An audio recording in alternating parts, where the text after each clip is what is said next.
안녕하십니까. 저희는 대구외고 프리런 봉사 1조이고 오늘은 코로나19 사태 속에서 원격 수업의 장단점에 대해서 이야기를 해보려고 합니다. 먼저 저희는 원격 수업에 대해 알아볼 것이고 또 두 번째로 원격 수업의 장점에 대해 알아볼 것입니다.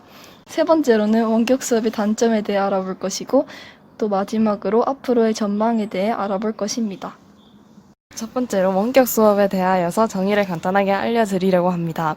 교사와 학습자 사이에서 비대면 방식으로 이루어지는 수업이며 주로 인터넷, 방송, 통신, 우편과 같은 원격 커뮤니케이션 매체를 통해서 진행이 됩니다. 대면 방식으로 이루어지는 전통적인 교육 방식과 달리 물리적, 시공간의 제약을 받지 않는다는 특징이 있습니다.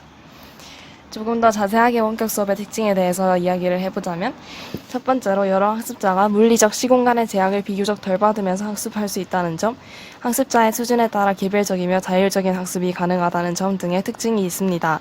방송통신대학이나 통신강좌와 같은 원격 교육과정과 함께 감염병과 같이 대면 수업이 불가능한 상황에서 이를 대체할 수업 방식으로 주목을 받고 있습니다. 그 다음에는 원격 수업의 방법에 대해서 이야기를 해볼 건데요. 원격 수업은 교사와 학생의 거리를 연결하는 모든 가능한 기술공학적 매체를 활용해야 한다고 합니다. 인터넷과 컴퓨터가 원격 수업에 활용되면서 컴퓨터 보조 교육이 생겨나게 되었으며 또한 컴퓨터 경영 교육이라는 개념도 탄생하게 되었습니다. 두 번째로 원격 수업의 장점에 대해 알아볼 것입니다. 먼저 원격 수업은 소득별 교육 격차를 줄입니다. 또한 원격 수업은 구체적인 피드백을 가능케 하고 자연스러운 수업의 공개를 가능하게 합니다. 더 자세히 알아보자면 먼저 원격 수업은 모두에게 동일한 수업의 기회를 제공합니다. 화상회의식 수업에서는 모두의 목소리가 일정하므로 교사가 정확하게 말한 내용은 모두가 정확히 들을 수 있습니다. 이 점에서 음성의 평등성이 주어집니다. 또한 원격 수업은 수업을 편리하게 합니다. 수업 자료의 공유가 굉장히 쉽고 수업이 실제로 할 때보다 더 간편하게 이루어집니다. 또한 온라인에서는 오고 갈 필요 없이 그 자리에서 바로 수업이 이루어지기 때문에 누군가 칠판 앞에 걸어 나올 필요가 없고 이 때문에 편리하다는 장점이 있습니다. 또한 온라인 수업은 구체적인 피드백을 가능하게 합니다. 온라인 수업을 통해 교사들은 학생들에게 조금 더 구체적이고 체계적인 피드백을 제공할 수 있습니다. 또한 학생 하나하나에 대한 피드백을 해줄 수 있는 시간이 늘어나 피드백의 질이 좋아지고 이를 통해 수업에 적극적으로 참여할 여지가 높아집니다. 오프라인 수업에서는 학생들 전체의 반응을 수업하는 것도 어렵고 일일이 반영하는 것도 어렵습니다. 마지막으로 원격 수업은 자연스러운 수업의 공개를 가능하게 합니다. 오프라인에서 학생이 학부모 또는 보호자가 수업에 참관하려면 직접 그 수업에 들어가야 합니다. 일반적으로 수업에 타인이 들어오게 된다면 굉장히 불편하고 학생들도 이를 신경 쓰게 되는데 온라인 수업은 언제든지 수업을 보면서 수업의 방식에 대해 알게 되고 공개되기가 쉽습니다. 세 번째로 원격 수업의 단점에 대해서 이야기를 해보도록 하겠습니다. 큰 틀에서 이야기를 하자면 첫 번째로 소득별 교육차가 생기고 온라인 교육 사각지대에 있는 아이들이 불편함을 겪게 됩니다. 또 두 번째로 운영상 문제가 발생하기도 한답니다. 소득별 교육 격차에 대해서 이야기를 해보도록 하겠습니다.